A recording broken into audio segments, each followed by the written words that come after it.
വിശുദ്ധ കുരിശിന്റെ അടയാളത്താൽ ഞങ്ങളുടെ ശത്രുക്കളിൽ നിന്ന് ഞങ്ങളെ രക്ഷിക്കണമേ. ഞങ്ങളുടെ തമ്പുരാനെ, പിതാവിൻ്റെയും പുത്രൻ്റെയും പരിശുദ്ധാത്മാവിൻ്റെയും നാമത്തിൽ ആമേൻ.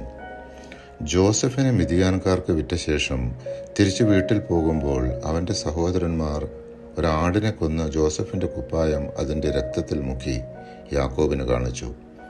അവനത് തിരിച്ചറിഞ്ഞു.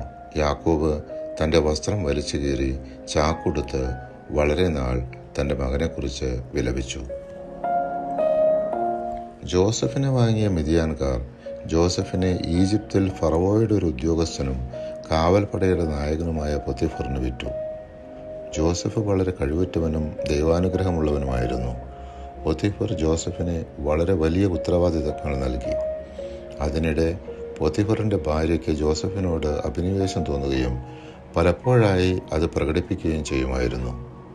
ജോസഫ് അവളുടെ ആഗ്രഹങ്ങൾക്ക് വഴങ്ങാതിരുന്നതുകൊണ്ട് ഒരു ദിവസം അവൾ അവനെ കയറിപ്പിടിക്കുകയും അവൻ കുതറിമാറി ഓടിപ്പോവുകയും ചെയ്തപ്പോൾ അവൾ അവൻ്റെ പുറംകുപ്പായം കൈക്കലാക്കി പൊത്തിഫറിനോട് ജോസഫ് അവളെ നശിപ്പിക്കാൻ ദുരാഗ്രഹത്താൽ സമീപിച്ചെന്ന് കുറ്റാരോപണം നടത്തി. കുപിതനായ പൊത്തിഫർ ജോസഫിനെ ജയിലിലടച്ചു. ഫറവോ രാജാവിൻ്റെ പാനപാത്രവാഹകനും പാചകക്കാരനും കളവ് ചെയ്തതിൻ്റെ ഫലമായി അവരെയും ജോസഫ് കിടന്നിരുന്ന തടവറയിലേക്ക് മാറ്റി.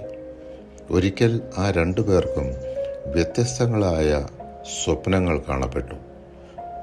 അത് വിശദീകരിക്കാൻ അവർ ജോസഫിനെ സമീപിച്ചു. ജോസഫ് അവർക്ക് രണ്ടുപേർക്കും ആ സ്വപ്നങ്ങളുടെ വിശദീകരണം നൽകി. പാനപാത്രവാഹകന് 3 ദിവസത്തിൽ മോചനം ലഭിച്ച് തിരികെ ജോലിയിൽ പ്രവേശിക്കുമെന്നും പാചകക്കാരന് 3 ദിവസത്തിൽ കൊലക്കുറ്റത്തിന് വിധിക്കുമെന്നായിരുന്നു വിശദീകരണം. ജോസഫ് വ്യാഖ്യാനിച്ചതുപോലെ തന്നെ രണ്ടുപേർക്കും അതുപോലെ സംഭവിച്ചു. പരിശുദ്ധാത്മാവെ, തിരുവചനത്തിൻ്റെ അനന്തശക്തിയാൽ ആത്മാവിൻ്റെ ദാനങ്ങളും ഫലങ്ങളും നൽകി തീഷ്ണതയാൽ ഞങ്ങളെ ജ്വലിപ്പിക്കണമേ. ആമേൻ.